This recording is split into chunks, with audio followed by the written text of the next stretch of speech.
Welcome back, everyone. It is the TMI FYI podcast. Claudia is on one today. I'm not. I just got in a good mood. That's true. Our topics, because it's kind of sharing. We're definitely sharing. There will be some TMI. There will be some FYI. Especially today. Yeah. We have some good ones It made me laugh. Some of our stories here were recounting. Yeah, we do a little bit of planning. We talk about what are we going to talk about, what kinds of points we want to hit on. Then we end up having the whole conversation before we ever turn on the cameras. So this is like a replay of those conversations that you're actually observing. But, but it's okay. It warms us up, and we are not shy. So I think today will definitely be a little bit. We will have some info that might be a little bit graphic. Yeah, I think today's going to be very much in tune with the title. It's going to be a lot of TMI and it's going to be a lot of FYI too. Yeah. But before we dive into it, what's new with you? What's new? Well, we have we have a big weekend. I mean, I don't know when we're going to air this one. So, just for shits and giggles, I guess, it's Father's Day weekend. We might do a Father's Day something later after Father's Day. Not gonna make it on the calendar before Father's Day, but that's okay. So little shopping, dog grooming, nothing earth shattering, nothing too exciting. No, I can't think of anything out of the ordinary. I have some cookie orders, but taking it easy. Been doing some organizing. Nothing to write home about, but looking forward to our conversation today for sure, because I know it's one of the topics that we've been wanting to get to, and that we have discussed. Yeah, no, I'm fighting with it. Doesn't matter where I sit, sister. Does not matter. So for the audience, we just shut up. Since day one, Claudia has been fighting with her microphone. Yeah. We switched seats. I gave up my good side so that she could be here, and she continues to have issues with the microphone. Right. I'm going to have issues forever. So look, that's better. There we go. I'm happy now. Okay. All right, let's go. For the next 5 minutes. That's I know right. Until it droops and falls down, and then we start over. That's fine. Whatever the fuck. I have tell me news what's for up with me. you? Well, new glasses. Did we say? Oh, we did get new glasses. We changed. Yeah. I bought a couple. Went to Marshall's. They sell all the fine china. All the fine china. These are sturdy plastic. Yeah. Doesn't matter, but they're very cute. Aren't they're they? very cute. Yes. So cheers. Cheers. Okay, I can't reach you. I mean, either. Ching. Okay. I love bows and I love pink. So I was immediately gravitating toward these. They goes with the scream my name. theme-ish. They might. They don't for me, but maybe others. They don't, but they do for me. And yet we've dancing around this. We haven't said what it is. And I'm still not going to tell you because I have news. I got a puppy. I know. And I had nothing to do with it. No, you definitely didn't spam me with pictures of cute dogs and my dog sitting on your lap. No, you didn't groom me to be. So for those of you, okay, so where do I begin? For anyone who knows me in real life, if you've known me for any substantial period of time, you know this about me. I typically, though, do not tell this to people I don't know because I feel like it makes them... That you hate dogs? It makes them like me less. She's not a dog lover, but she's on her way. I'm not an animal person, period. And I just... It's not that I don't like them. They just don't do for me what they seem to do for others, like for you. However... Side note, you've never had one. No. So I think it's partly I didn't grow up with animals or pets or anything like that. So it was a lack of exposure. I think part of it is just, nature doing its, it's just me. But then also, I'm allergic to most animals. So my experience with them is very negative. Excuses. I know. My husband's allergic. We have 3 dogs. Okay. I don't even want to hear it. I know. Fine. But I've heard it for years and I get it. And he's immune at this point. I'm saying my experience with animals and dogs in particular, because I'm very allergic to most dogs, is that I get very itchy. I get swollen. I get sneezy. I get every single dwarf. I just, everything happens. And so all the things. And so I never wanted one. And then you came along and we're like, what about this dog? And as luck would have it, 50 years later, you came along into my life. As luck would have it, because the universe is cruel, I married a man who fucking loves dogs. Like, he loves them. And I birthed a good man. children who love dogs. And I kept moving the goalposts. I told my husband when we got married, like, yeah, we can have a dog. But at the time, we lived in New York. Yeah. And I was like, well, it's just not fair to the dog in the apartment. Yeah. I said, when we moved to Miami, and then we moved to Miami, and then we moved to an apartment. And I was like, well, same rules apply. And then I was like, when we moved to a house, and and I was like, but we're going to have a baby, and we can't have a baby and a dog. Anyway, all's that to say, your baby is 5. My baby is 5. And now the goalpost is like in your... And I have a dog. Mr. Theodore Marshall. He's really cute. We call him Teddy. He's a mini golden doodle. He's really cute. Maybe we'll post a picture of him so y'all can see him. He's adorable. So she's going through the puppy phases. I am. Of the crying, whining nights, although he's doing very well in his crate. He seems to be, but yes, we do seem to be back in the newborn stages, which is the perfect segue into our episode, which is all about pregnancy. And this is actually a 2-part episode. We're going to talk, part 1 is going to be all about pregnancy in terms of like the experience of being pregnant, the things that you maybe knew were coming, but weren't quite sure what it was going to feel like. And the books tell you a lot. And I think, in this day and age, it's a little different than, especially for me, I had the What to Expect When Expecting book, which I know is still out there. Yeah, and you can sit and read it, and your baby's like the size of a jelly bean, and he's the size of, which is really cool to like read. There's nothing like an actual, like a physical book. I get the apps are, wonderful. No, the app was helpful. But I like having like the book. So I think I still have it somewhere in my library. Yeah, but now that's like, there's all this new stuff. So we're going to talk about that. We're going to talk about the experience of being pregnant. And then part 2 is going to be all about post-pregnancy. The post. When you actually end up a parent. Yeah, and your relationship. Which all the things that happen. To me, I think is probably not the most, but I mean, if you, in just general everyday conversation or everyday life that you live and you hear and you listen, you hear a lot of, these so-and-so got divorced. Oh, so-and-so are breaking up. Oh, so-and-so. Oh, yeah, they had a baby a year ago, 6 months ago. It just seems to be like a lot of moments or situations when I hear they're breaking up. Or that it's a lot of times it happens after the dynamic changes when they have that first child. You're now not just the unit of 2. It's and so many things change within you, within your relationship, within your partnership. And if you're not expecting it, if you're not kind of on the lookout or aware that things are going to shift, because, I know when I had my daughter, I had my stepdaughter already, when I married my husband. So I had a built-in and I got some experience with that, but it was still every other weekend. Sure. And we still had time to do stuff ourselves, so it wasn't an intrinsic thing in our relationship. I just knew it was a responsibility. But then, when you have yours, it's different because you as a woman, you're going through so much. And it's just a massive, my mother-in-law always says, it's like an alien landed in your house and everything just shifts. So we're going to get into all of that. But we're going to start with the pregnancy part. And before we do, we just wanted to cut a couple little disclaimers out there in the beginning. The first one is that I want to just say we both recognize that this topic can be a little bit triggering for people. If you are someone who has maybe struggled with fertility, if you have struggled with carrying a baby to term, like there's a lot. There's a lot. It's loaded, and we are going to try to approach this topic today with a little bit of levity, a little bit of irreverence. I know in particular, I'm going to say some things that probably aren't going to paint me in the most flattering light, but they're real.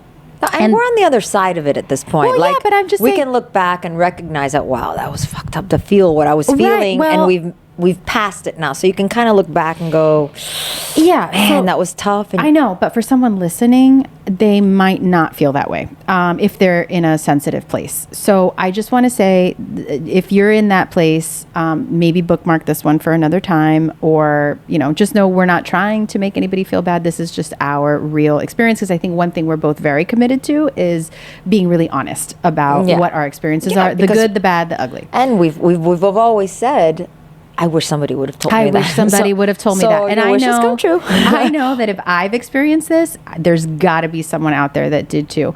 And the second thing we just wanted to say is that we're not doctors. So please do. No, I know.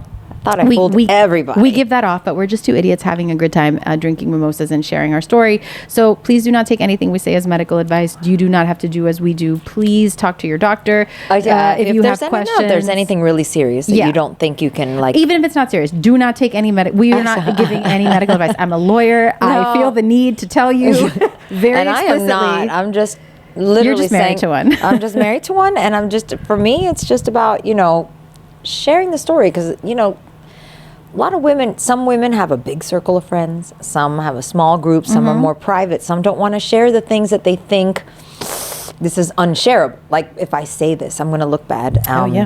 Or what's wrong with me? Why am I not feeling the things that everybody says I'm supposed to be feeling? And it's a load. Yeah, I'm still fighting with it. Shut up. Yeah, leave it alone. I hear myself far away. She's gonna make fun of me. Screw her. All right. Anyway, screw her. Okay, so let's dive into it. As I was thinking back, I was thinking and preparing, and like, what do I want to talk about? What do I want to say? So I thought about like just kind of going back to the beginning about finding out you're pregnant, which is it's like a big deal when you get that news. So what was that like for you? What was the experience like? How'd you feel? Mine, it was a little bit of a journey, only because we were actually trying, because I had, so I struggled with endometriosis. I didn't know I did. I just knew that I had a lot of discomfort, very painful periods all my life, whatever.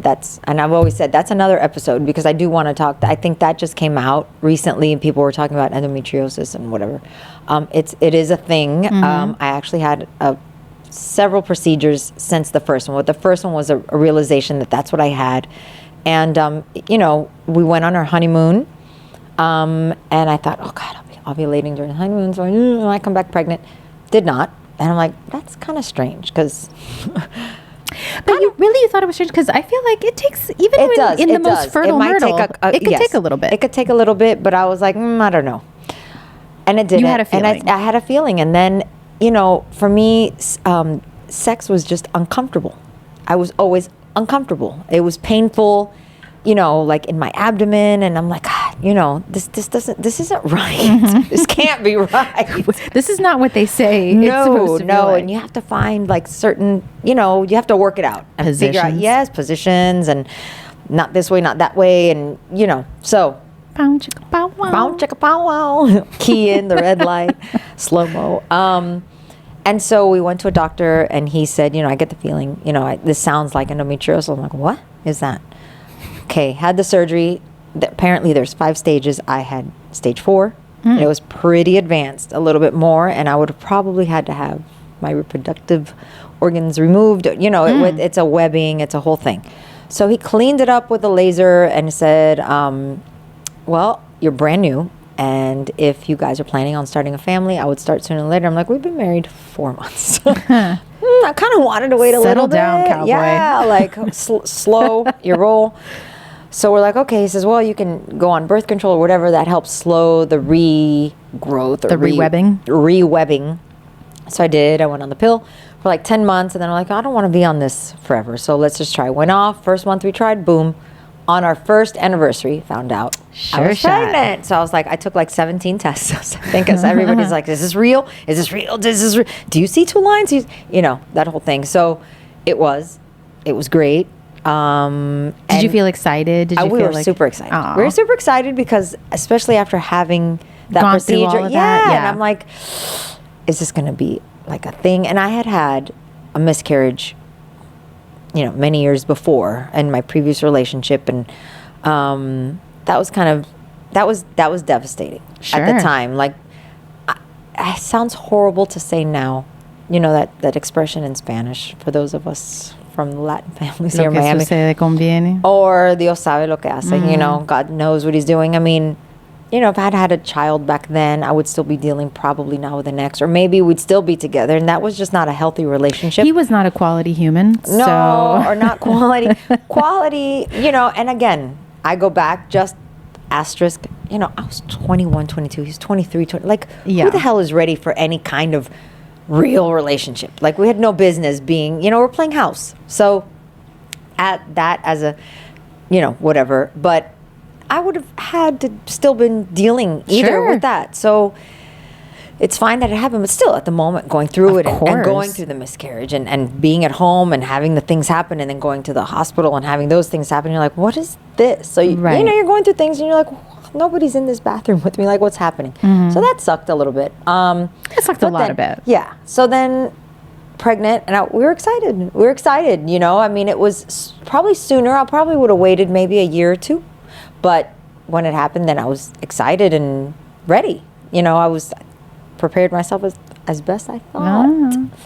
Yeah. Well, so, you know, my experience. We'll let you go with the during the pregnancy. You know, at least for me, other than heavy duty sleepiness, needing that nap at 2:00 every day. If I was nowhere to take a nap, people were going to be paying for it. Good. And the hunger. When the hunger hit, I got to a point where I would carry like a half sub in my purse. My purse, because at the time I was working with my husband in his office, and every day we'd a pub sub? Like a pub sub. And we would go out. Pub sub, for those of you not familiar. We would go out to lunch, you know, office break or whatever, and you know, sometimes he'd hang out and start talking to people in the office, and I'm looking at him. And you just whip out a sandwich? And I'm like, we need to go. I need to eat, like, immediately. And so sometimes that wouldn't happen. So I said, that's it. I'm just going to start carrying food. So I'm going to whip out a sandwich. Yeah, but like, you know, a little bar or I don't even know. No, I wanted. Well, it wasn't a foot long. It was half. No, I said a full on. Oh, I thought you said a foot long. I'm like, I didn't have foot long, but it was. I don't know. I feel like maybe you did. When the hunger hit, I needed to eat. That part. And like then those the Snickers sleepiness. commercials. Where the people get like hangry. I would turn into an ugly human being. But that was, once that passed, the sleepiness and the hunger at the beginning. You felt good, like a goddess. By the second trimester, I was happy. Like, and then you start showing, and then you're like, everybody knows. I don't just look like, is she, isn't she? Yeah. Yeah, and Target still didn't carry like clothes. So I had to go to like maternity shops. And, yeah, and they had those like polyester outfits. It wasn't great. Well, that's actually where the hell was Target? Where was Target when I was pregnant? Well, I kind of remember. Well, I have a story about that. About my mom, who has so many thoughts about pregnancy clothes these days. But so I had a very different experience from yours. Not only because I did not have the medical issues that you had to go through.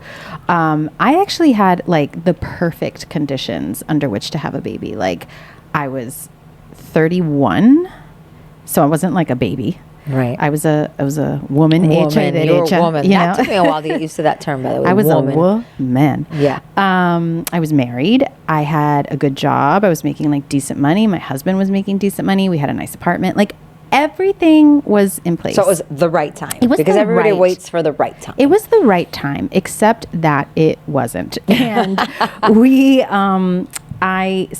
were not trying, but we did kind of like roll the dice a little bit. Right. So we're not trying, but we're not trying. No. I was definitely not trying. It was a weekend where we were celebrating a birthday, and we had a few of these, and it was like, funsies during husband-wife time. And then like a few weeks later, my period was late, but that was not unusual for me. But the thing that was unusual was I was really tired. And I remember I used to travel a lot back then. I lived in New York, and I would travel a lot to DC, and I was sitting next to this guy on the train back to New York, and he was eating like Chipotle or something that was very fragrant. And I was like, oh my God, sir. Like, I was so offended by this smell. And so I was like, when I got home, I was like, something's off. I'm going to check this out just in cases. And yeah, sure enough, I was pregnant. And I was very unhappy. I was upset, and I was really sad, and I started crying. And my husband, so my husband has really big eyes, and they were like the size, like I've never seen them before. But he was saying all the right things. Like, he understood the assignment. He was like, it's going to be okay. Like, we got this. Like, it's going to be fine. Poor Juan. Yeah, poor Juan. That's what I always say, poor Juan. But I was really upset. Like, I was really, really sad about it. And I felt... Why? What made you sad? I couldn't even tell you. I think it was just... I didn't want to be pregnant then. It was like I had just gotten to the point in my life where everything, there was no stress. Like it was comfortable. Yeah, like I had gotten through the chaos of my 20s. I was no longer living like paycheck to paycheck. I was finally able to travel. I was going to nicer restaurants. I was like living a very nice life. In New York. In New York. Fuck you. It was the best. It was the fucking best. I was having such a great time. And now all of a sudden it's like this thing was happening to me, and then the thing that sucked about it so much internally, the reason why I even share the story is because I told my family like really early on, and they were so happy. Like, I mean, my in-laws were crying, my parents were so happy, like, and externally I'm like playing along, like, yeah, yes, like, I know, it's this great. is so great. We're so happy. And internally I'm like, fuck, like I don't want this. But I wasn't going to not have the baby because, like I said, conditions were perfect. I had no reason not to. So it was not until several weeks later, I went to go see my doctor for the first time. And he basically told me he thought I was going to have a miscarriage. And the reason why he thought that, in case this happens to anybody else, I was spotting, which I did not realize was like a normal thing. And here's the thing, when you Google stuff, yeah, it takes you down that road. It's really bad. So I was, anyway, I was spotting, I was getting like conflicting messages on Google, like it could be nothing, it could be something. And then you have cancer. Yeah. Basically. Everything is a tumor or cancer. Yeah. You have a migraine. Yeah. You have a brain tumor. It's a brain tumor. Yep. So in this case, I was spotting, and he did a check, a cervical check, which I'm also going to get into later about the things they don't tell you about how often people have to stuff their hands in your vagina. But that was the first one. That was one of like 700. And he was like, oh yeah, you're dilated. It's what? Like a Thanksgiving turkey? Yeah, that's what you are. Your vagina turns into the Thanksgiving turkey, all right? And everyone's getting a piece. It's like everyone's getting a piece. And put on their glove, and they're like, don't even bother putting on the glove. Just come on in, everybody. And after a while, just like, fuck it, assistant, just go. Receptionist. The student. You want to feel it, student? Sure, room full, everybody. Basically. Yeah, that's what happens. But we digress. It's okay. Anyway, so it's true, they do it. Yeah, he tells me I'm gonna have a miscarriage, and when he told me that was the moment where I was like, oh shit, I think I do want to have this baby. Yeah, that was, and it was really hard and devastating, and I am very glad to say that he was wrong. What did he say? Because that was important. I had never heard that story, and he told me, he said, well, when he did his turkey check, he was like, your cervix is dilated 1 centimeter, and you've never been pregnant, and you've never had a baby before, so you should not be dilated at all, because apparently, if you had a baby before, it could be that your cervix never fully closes back. It's loose. So he got a flappy one, but it's ripened, as they told me when they were trying to ripen my cervix. Like, what the hell? Yeah, it's not a fruit. It's a cervix. Go ahead. Anyway, so he told me that it was dilated, and he also said that the baby's heartbeat was below normal range, which I later found out was not true. And the spotting, and he's like, all of this together tells me there's like a 75% chance you're not going to have this baby, and you shouldn't go. This was over Christmas, so he's like, you can't travel home for Christmas. This could happen to you on the airplane. Awful. It was a lot of fear mongering. I was devastated. I was super scared. I also think this story is useful for people if you get news about your pregnancy, your baby, and you just want to get a second opinion. I highly encourage you to do that. Sometimes the news is the news, and it's bad news, and there's nothing you can do about that. Sometimes you get a doctor who will tell you that you're going to have a miscarriage, and it's all wrong. Mind you, Oliver is how old now? He's going to be 10 in a few weeks. So he was a little wrong. He was very wrong. Yeah. He was very, very wrong. And it turned out that, this is TMI into my cervix, but apparently I have some like weird shaped cervix. I don't know. And that's fine. The new doctor that I got, like, he actually took the time to draw me a picture of my cervix on a little pad and explain to me like why it felt this way. And all's to say, if you feel like you need a second opinion, don't be afraid to get one. Yeah, get it. I mean, it's a pregnancy. It's a big deal. Yeah. It's like if you're sitting here waiting thinking that you're going to miscarry, and that you're constantly on pins and needles going, okay, is it going to happen today? We can't do this, we can't do that, and you're just waiting to lose this. But imagine, it was hard. And I will say it colored my entire experience, because even though I was assured later, like, no, like, we don't think you're going to have a miscarriage, like, you everything is on normal. Looks good. I couldn't get it out of my head. And the entire pregnancy, if I would feel something weird, I was obsessed with the length of my cervix. And I would ask at every visit, like, how long is it? And they were like, what? Like, what? Who? What a weirdo. Like, what's your problem? What's wrong with this girl? But I was obsessed with it. It really made the experience, it was not all bad, but I was like nervous. Tense, yeah. You were hypersensitive to anything. It wasn't great. So that was my experience with that. Yeah, and then okay, so the body changes during pregnancy. So girl, does it change? I know. My voice got really deep. Yeah. Oh God, we need to refill this. That's how you know I mean it, when I turn into a man. Yeah. For me, okay, so I'm gonna body changes. So men. Let's start at the top.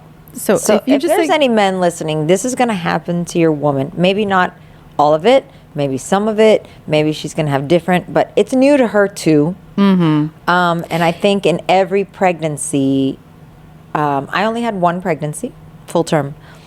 So I only really experienced this once. It's not the same. You know, I've spoken to different women, and each pregnancy is different. So they maybe don't get all the same body changes and stuff. But that's the first time, and I think for me it was post pregnancy, you know, after that I realized that hormones were a real thing. Like, I never really paid attention, like hormones. That's just like a word, and it's that's like made up. Yeah, it's like a medical thing or old people thing, like hormones. Okay, whatever. Give me my vitamin. You've never heard of teenage hormones? No. What? I mean, whatever. Yeah, but you're like, oh, it's because everybody's horny. Like that's all you think about. Well, yeah, but you don't really think about that hormones are a thing. Like they're an important thing. I think that's a you thing. I definitely probably knew about an ignorant, completely. Who did I have to tell me anything? Okay. Listen, I went to Catholic school. They weren't going deep into this either. Can I throw? Oh my God! Shut up! I hate it. She's okay, so I'm rude. gonna do you guys see how she treats me? Do you see this? I'm just gonna talk like this. That's what I'm gonna do. Well, okay, that's your mic now forever. I don't want that one. I can't. Lockjaw. Anyway. How'd that happen? And Father's Day is coming? That's right. It's twice a year. You better Birthdays on Father's Day. You better massage that jaw, girl. I do. I need to loosen the ligament. Get ready. He's going to be so mad. I love you. Okay, so the changes. Body changes during. Okay. I have Boobs one. and nipples. Okay. Big. Nobody. Painful. Dark. Enormous. Big nipples. No one told me that they were going to turn the color of like Oreos. Or like plums. Like they're plums, like plums, like purple. And you're like, what? And they're so huge. And ugly. And you're like, ugh. And the bras that they give you to wear when you're pregnant are like disgusting. Also, like why? Why? Because they have to support a lot. It doesn't matter. Make them pretty. We feel ugly as it is. We already feel Shrekish. That's true. You know what? That's probably a business idea out there somewhere for someone. Again, I say Elon Musk. I call him out on everything. No. Because he's got more money than God. We don't need him in this space. Thank you. Anybody. Spanx, Kim Kardashian, somebody make not only the lactating, because I did not breastfeed, but like something that as your boobs are growing during pregnancy, they're soft, the elastic material, something that lets your boobs continue to fill out like a fruit tree. Because they get so big. So I am a small-breasted girl. I am an A cup proud itty bitty titty committee. Go girl. I'm loud and proud. They grew to a D. Now when you go from an A to a D, that's a big stretch. Like I had no bra that fit, so I had to buy these ugly ones, and they were like these skin colored. I know. Like a beige. Yep. Like a nice beige. Yes, beautiful and shiny. Like no, mine wasn't shiny, but it was like a shiny material. Like really though. And you know what's sad? It was so comfortable. I wore it for months after, I know. And I'm sure my husband did not appreciate that. I don't think he cared. Although, you know, I wasn't for him anymore. So those boobs no longer belong to him. So. And there's a whole nother. Well, that's the post. So then, and super painful. I couldn't. I was a stomach sleeper, which you do eventually have to give up once you have. You have to accommodate all the pillows. But even like those early days when I could still sleep on my stomach, I couldn't because my boobs were so painful. Like they were really bad. Yeah, and and I say this almost more for the partners. The men in the situation. You're not feeling it. You're just watching your wife go through it and listening to her complain, or whether you're excited about it and you're like, oh my God, and you think it's fascinating, or you have sympathy, because you can't have empathy, you sympathize and you try to accommodate her. You're grouchy and you're uncomfortable and you can't explain. You have to pee.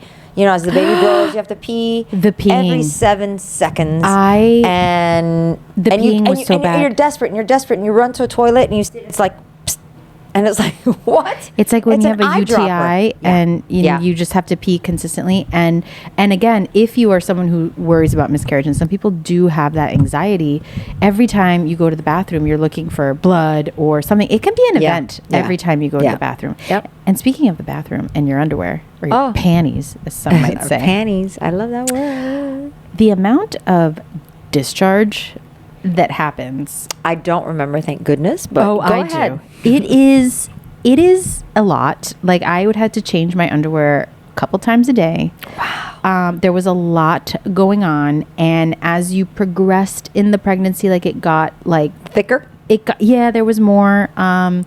It's like a milky whitish. It's just a lot. Yeah. And it's in your underwear, and it's disgusting. Yeah. And again, no one told me that my underwear was going to be like just throw them out, defiled in that way. And so, that's nasty. Invest in some underwear you don't care about. Yeah. The sleeping became uncomfortable. You start to get hot. Oh, and there's one thing, and I remember I read about it, and I did it anyway, like an idiot. But when you're going to want to cut your hair, I know that sounds crazy, but someone like, I'm going to cut my hair. I'm pregnant. I feel different. Or you get hot and you're just like, I'm over the long hair, and you cut your hair. Don't do it. Don't make any rash decisions. No. I read it. I was informed not to do it. You're going to regret it. I did it. I regretted it. I look at the pictures and I'm like, what was I thinking? Awful. Don't. You think you want to change because you're pregnant and you just feel like you're not you, and okay, fine, I'm going to do something don't do it. Just stick it out. I had that feeling after, but during, I loved my hair because your hair you're taking those prenatals, and so your nails are great, your hair is great. It's like really thick and shiny, and your nails are really hard. And it's although some women get acne. You get like I didn't get that, but I've seen it happen to some people, and that sucks. And just know it can happen to you. Now here's a bonus. Ooh. Here's a surprise that caught my husband very off guard. Oh. Yeah. So I got very in the mood. Whole middle trimester for me. I've heard this. Yeah. I don't know if it's a surge of whatever. I guess it's testosterone. I don't know when you're pregnant what surges. I guess we can bring in progesterone. Bring in doctor during or whatever. We can ask. Probably Google. Or we could ask Google. Alexa. And it was like extremely erotic in your home? Just uncomfortable. And I was like, you need to come home. And he's like, huh? And I'm like, yeah. Oh, like you wanted it so bad. It was like ants in the pants? Ants in the pants. And I'm like, you need to come home. And he's like, huh? And I'm like, no, for real. And I was already really showing. I wasn't huge, but we're in the good 5th or 6th month. So there's no hiding it. There's no like, oh, is she pregnant or not? No, she's pregnant. Yeah. He was terrified. Well, it seems intimidating. Sure. And I'm like, no, you're not going to poke the baby. The baby is very far away from where your member is going to be. Like, that's so nice that he thought. He was worried, but he was like afraid to touch me. No, I mean, it's cute that he thought it was going to get all the way in there. Yeah, that's nice, baby. Pat him on the head. No. Like, yes, baby, yes. Yeah, okay, you're almost there. But I was like, it could have happened every hour on the hour all the time. Really? And I'm like, I don't know what's happening. And he said, this is how guys feel all the time. I go, oh my God, no. Well, really? It must be exhausting for them. And he says, this is how we feel from the time we're like 13 till forever. We wake up and this is how we feel all day, every day. And I go, oh my God. How do you live? Exactly. Well, you know what? And I gotta somewhat That's why they can't put anything else in their minds. That's why they can't retain anything. And we've had discussions, which I love these talks, because I said, what? Girls have no idea that guys really are. They just think, oh, he's a guy, he's horny, he wants sex. No, they have. It's a hormone. It's a physical thing, and because I felt and experienced what I experienced, you empathize now. I empathize, and I go, oh my God, I can't. How do you get anything done?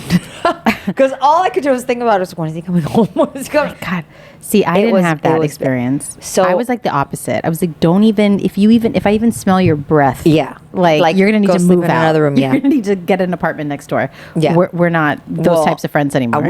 I had that, and I was like, and so then I would almost get pissed. Like, what do you mean you don't want to do it? And he's like, I'm afraid to touch. I'm like, okay, listen, now.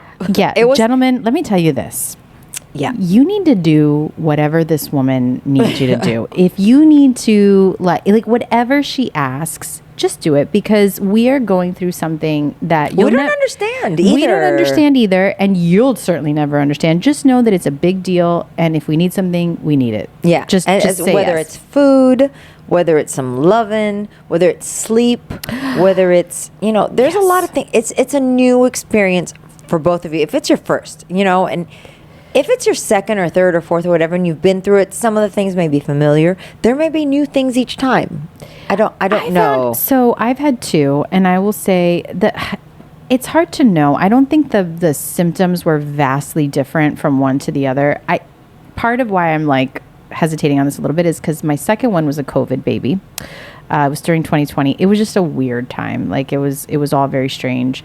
I think how I felt was pretty much the same, but I did actually, I'm glad you brought this up, because if you have more than one child, your first pregnancy and your second pregnancy are going to be very different, in the sense that you will not get to enjoy the second one the way you did the first. Like, and by enjoy, I mean just like, really, just be all about it. Just be all about it. Like, right. You will not be able to do that, because you have a child, and that child still needs you to wake them up, dress them, bathe them, do all the things. And I guess they will demand from you. They demand your time, and so there's no 2 p.m. nap, which I loved my naps. There's no nap. There's no, like, depending on how old your child is, you may still be waking up at night with them. You're still maybe changing diapers. Mine was a little bit older. My kids are 5 years apart, so I didn't have some of that, but he still needed me like all day. Yeah. And now they're in school or pre-K or whatever. So you've got. Well, I had a COVID kid, so he was home all day long. And I was doing virtual preschool, there was no rest for the weary at that point. So I will say to the women who are going to have more than one child, enjoy the first one to the extent, like, do all the things. Soak it all in. Soak it all in, because your second one is not going to be that way. And it's just going to be a different experience. And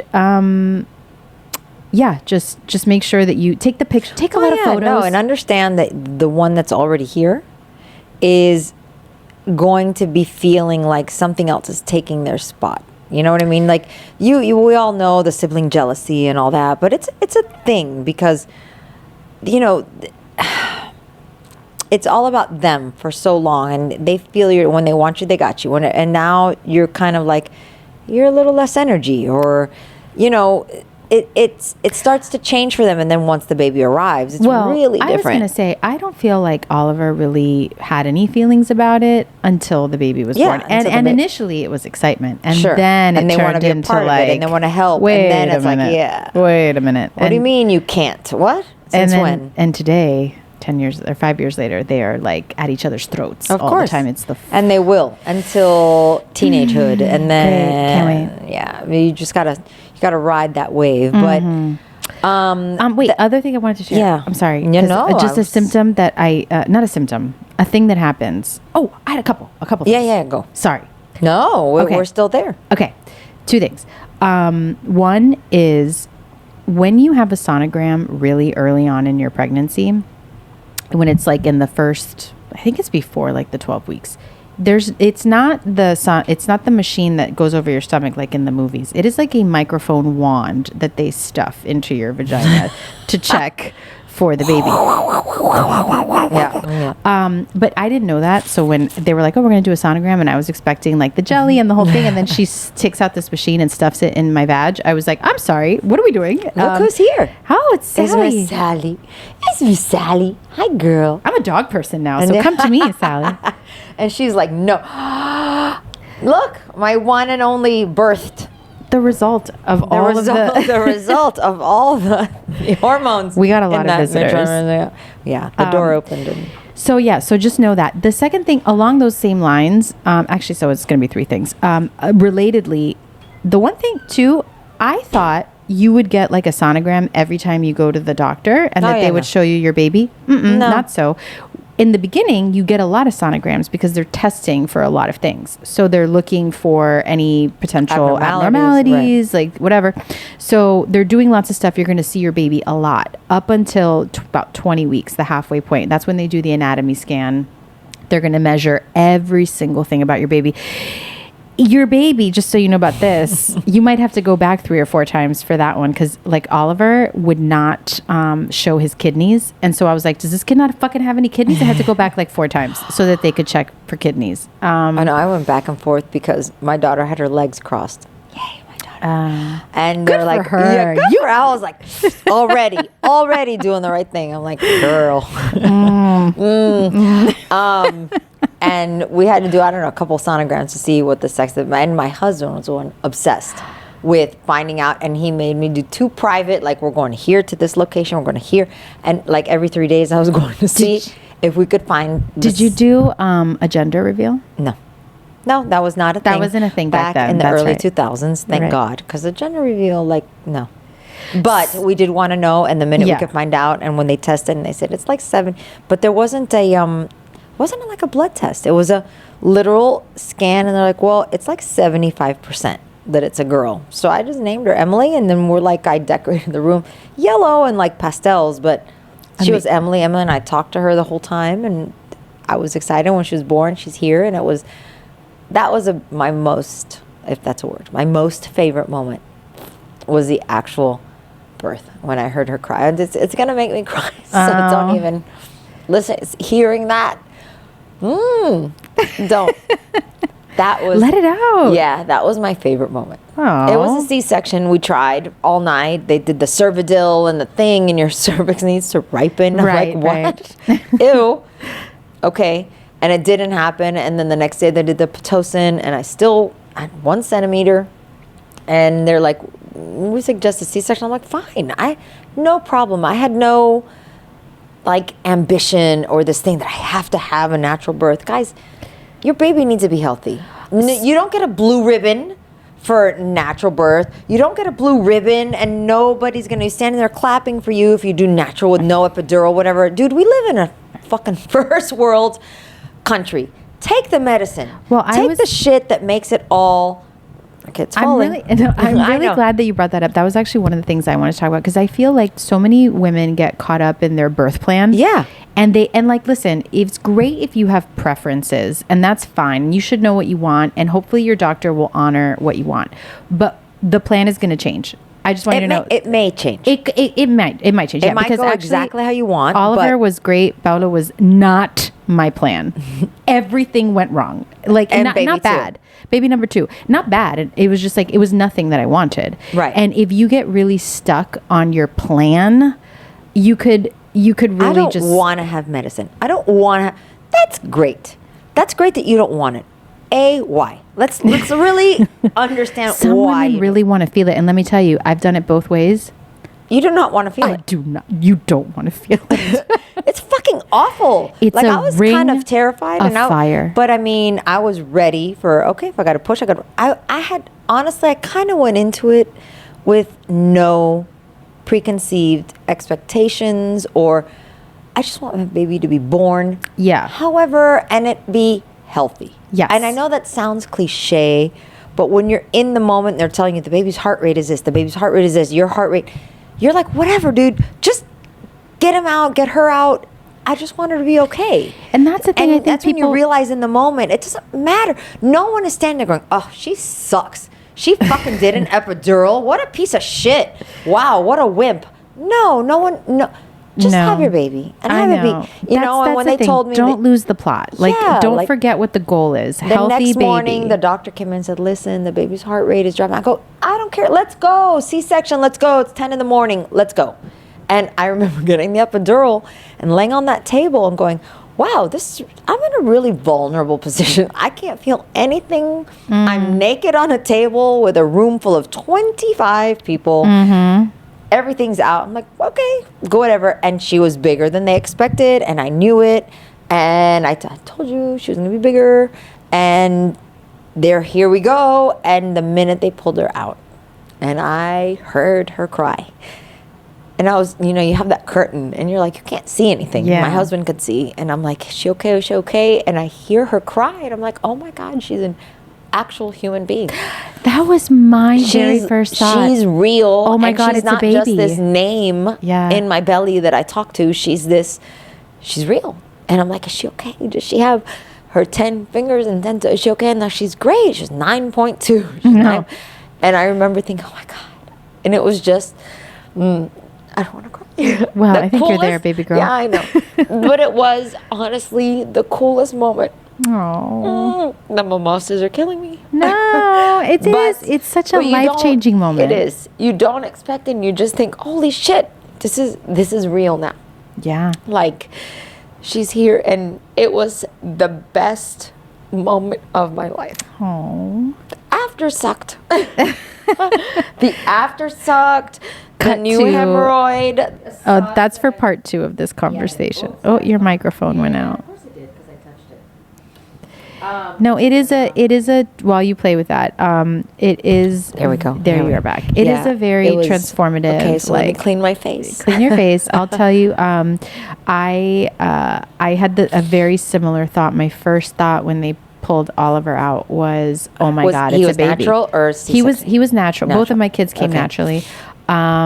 And Oliver's was very peaceful and very nice. My mom was there. Juan was there. It was beautiful. And my first thought was when they put him on top of me, I was like, oh, it's a real baby. Yeah. It wasn't like, oh my God, I love him so much. It was like, oh my God, it's a real baby. It's a real baby. It's a real baby. Like, that's my real baby. What do I do now? What do I do? Yeah. I can't send him back when I'm tired. And it's a super surreal feeling. It feels like an out of body. Like, is this my life? This is like such a And the first couple days, everything about it is weird. Weeks. So I don't know where we are on time, because I know we got to cut these things off at a certain point. We have a few more minutes. A few more minutes. So as far as that, we can segue. We can wrap it up with this, and kind of leads into part 2. Is that you're not going to feel an overwhelming. Maybe, okay, let me it sounded like you did. Please. I did in that moment. I was happy that everything went as planned, that she was healthy, that she was, a healthy living baby. Right. But this whole, because you're caught up in the whole, everybody comes to visit you, and the baby, and the changing, and the first diapers, and then I couldn't pee. I had a C-section, obviously. I couldn't pee. I couldn't, and they make you go to the bathroom before you leave. And I lied and said I did, which I didn't. No, nobody asked me. My mom told me they were going to ask me that, and nobody asked me. Yeah, but I couldn't pee, and that was a real problem for me. And I felt it, like Wait, when your bladder. Wait, you didn't pee for like 2 days? Yeah, no. And my bladder, and I could feel, like when you have to pee, you feel like, oh, I'm going to pee my pants. I couldn't pee, and I would run to the bathroom. I'm like, I can't pee. Nothing would come out. And they said, if you don't pee by this time, we're going to have to put a catheter. Wait, and I'm like, you lied? I would have been like, no, I lied about the poop. The poop. Okay. And I went home, and then that was like traumatic. Okay. That is part 2. Guys, we have so many things to say about that. Part 2 is heavy duty. Well, part 1 is just getting through the process. Yeah. And like, you're both expecting. But by the way, in part 1, your husbands, we hear you. We feel you now. Husbands are kind of along for the ride. They don't get to feel any of the things you're feeling. You're feeling the baby kick and the baby move, and they're just kind of like, oh, really? Let me see. And they touch it. But they're not. They're always like, kind of like, I always say, like those old movies where the guys in the motorcycle have the sidecar with either the dog or Batman or Robin. Yeah. That's where they are. Yeah. They're kind of along for the ride with this whole journey and trying to be excited with you and whatever, but they're still second chair. You know, they're not. Well, not until they see the baby or do they feel connected. They do feel connected, but even then, which is again, the after you have the baby, you know, we moms kind of take over. We're like, you know, mother hens, and we know how to do everything right, and we take control, and they can't do anything right. Well, I have thoughts about that. Yeah, well, I know. Well, we're going to discuss it. But I have lots of thoughts. But a lot of guys kind of feel like, oh, I just let her do, and I just help wherever I can, or, you know, it is, and we do become those people. We want it done our way because we've done it and whatever. And it's kind of like, you know, they need to be a part of it in however way they can be. And they are removed from the experience. They don't feel any of the maternal connections. They don't deserve it. I'm hater. Oh my goodness. We're going to need to refill her glass. I'm just kidding. No, we can't.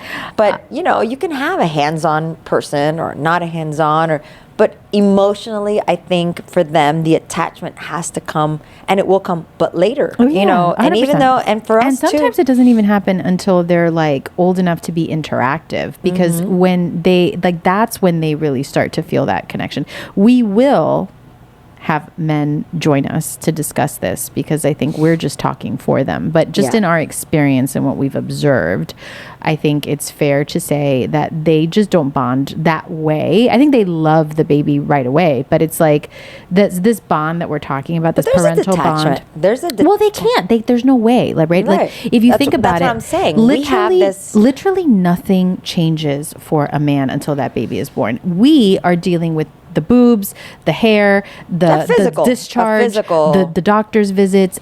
Everything changes the moment you find out you're pregnant. And anything that's wrong or happens to the baby, you know, you're carrying this baby. It's you. It's inside you. Exactly. So they don't have any of that. So there's no way that they could ever feel that. But I think sometimes when they care and they're excited and they want, you know, they're still worried, but it's almost like out of their hands and they can't do anything about it. But it isn't the same. It's not. And it's sad. It's not sad. It's just biology. It just is what it is. It is what it is. I know. All right, let's do a card, and then let's move on to part two. Let's move on part two. Okay, so we're going to do a joy. Pick a card. Joy deck. I'm going to pick a joy. All you don't want joy? No, I hate joy. No. Pick joy. Pick joy. You're so miserable. I'm dead inside. Oh, you are. That puppy's going to change you. Fuck that dog. I'm just kidding. Didn't we do this? Kidding. Who or what brings out your worst qualities? We did this. Yes. That's not joy. No, pick a joy one. A joy? Yeah. Pick a joy. I'm going to pick level 3 joy. So that you have to, like, dig deep and find your heart. Juan, I'm doing you. I can't even pick a card. What does it matter? Can you pick a card, please? Me? I can't get it. I can't get it. See, now I'm awkward. I'm like the scarecrow here. Guys, okay, seriously. Pick the card. There you go. Thank you very much. All right. Okay. Go ahead. This is it's not interesting. What is your favorite dessert? Oh, what? You picked it. Okay. Actually, I did. What's your favorite dessert? I'm going to go with, right away, I thought key lime pie. Oh, really? Yeah. It used to be anything chocolate. I was a die-hard chocolate fanatic, and I've just it started giving me heartburn. Oh. And I don't go for the chocolate thing anymore. I do love, but you can't find it anymore, daily bread, which is our Greek, Mediterranean restaurant here. They have these things called ladyfingers. It's like phyllo dough. It has pine nuts, and it's... Oh, is it like a baklava-ish? I don't even know. I don't know if I've had baklava. I just know that I could just eat them till I get sick. Okay. But key lime would be key lime or a cheesecake, something like that, like a pie-ish. Okay. I guess maybe because I make cakes and I love a good chocolate cake, but I get heartburn now. Like it comes up all day long. Sad. So I know. That's really sad. I know, but yeah. Key lime is Juan's #1 most hated dessert. No. He cannot even. So I feel like for a long time I took on that quality of like, oh, I don't like it either. Donuts are good. Donuts. Okay. Oh, fuck. All right. So donuts. I had one in mind, but now you said donuts, and I fucking love donuts. Donuts are really good, but I think mine, if I really... It's a tres leches. Oh, yeah. Oh, or cuatro leches. No, Three milks. Cuatro leches is too much. 4 milks, too much. tres leches. Yeah, A really well-made tres leches. Yes. I would have to agree that is so decadent and so yummy. And so, yeah, it's just not a common, you don't get that everywhere. So, I mean, in Miami, you can get it pretty much anywhere. But a well-made one, not too sweet, not too, it's got to be just and right. it can't be too wet. No. Like sopping in the stuff. No, but it can't be too dry. So can we explain to those who don't know what a tres leches is? Oh, right. We should probably explain that. So a tres leches is three milks. It translates to 3 milks. It's a sponge cake and it's soaked in 3 different milks. So it's, I think, condensed milk, cow milk, and sweetened. Is it condensed? Evaporated milk. And a little on top, they have like a little layer of icing, like a sponge, like a foamy icing, and a cherry, which I never eat. Nobody eats that thing. It's disgusting. You don't throw it away. But it's garbage, drenched in this soppy. Oh, it's so good. It is so good. Order it at your next yeah Latino experience. And they have flan tres leches, and they have, but it is delicious. It's good stuff. stuff. I have to say. All I'd right. have to say. So well, on that sweet note, friends. Wait, no. What? We're at time. We're talking about pregnancy. We're talking about our favorite things, and now that we're talking about tres leches, did you have a decadent at something that you like to eat? We didn't talk about aversions. Cravings. Oh, aversions. Yes. Can't end so chicken tasted like feathers. Yeah. And I couldn't touch raw chicken, raw meat. I didn't cook for 9 months. I could eat meat. I could not eat chicken though, because I did eat it, but whenever I did, it tasted like feathers. I was very into sweets, really, really big sweet tooth, which I always kind of have, but it was like on steroids. And the other thing was, I started to like capers. Oh, okay. Which is a super odd. Very odd. You know what? We were doing Blue Apron at the time, and they have a lot of recipes with capers. And I was like, oh, I don't like capers. And then I got pregnant, and I was like, double capers. Yeah, I know. To me, it was no chicken, nothing raw. I couldn't touch it. I didn't want to see it. I don't want it in my house. I didn't cook for 9 months. So that was that. How nice for you. But on Fridays, couldn't wait for my husband to get home, and he would take me to bang him. Johnny Rockets. No, that was over by then. We went to Johnny Rockets because I wanted my foot-long hot dog day. It's hot dog day. It was hot dog day. I would go to Johnny Rockets, and we would go, and I would get the foot-long hot dog with a chocolate shake. So we would walk into Sunset Place. You'd waddle in, and I would waddle in because by then I was like 50 pounds over, and we would go up to the bar counter because I was fully intent on sitting on the counter, at the counter. So I'd get there and on the counter, hop up to my bar stool, and I was like, a foot long, please. And I would get my foot long hot dog and put all the shit on it, and get my chocolate shake. And oh my God! And the birds and the angels would sing. I'm just like, don't talk to me. I want my foot long hot, and that was just heaven. I just wanted my foot long. Have you had one since? Yeah. Oh yeah. You still partake? I try not to think what's in it. I know that hot dogs are like all the leftovers, and it's lips and ass. You're not even supposed to eat that during pregnancy. You're not. But my daughter's fine, and we're good. I didn't smoke. I didn't drink. I did all the other good things. Yeah. But I did my hot dogs on Fridays, and it was perfection. And it was my favorite day of the week is going. It's hot dog day. Hot dog day. It was hot dog day. Maybe that's where you should go on your date tonight. Maybe we should go to hot dog night and go have a hot dog. I'm sure he would appreciate a hot dog night. I'm sure he would. It's Father's Day weekend. He's like, I got your hot dog. And on that note, friends, we will see you for part 2. Please make sure that you follow us on Instagram. Follow us on anywhere that you get your podcasts, Apple, Spotify.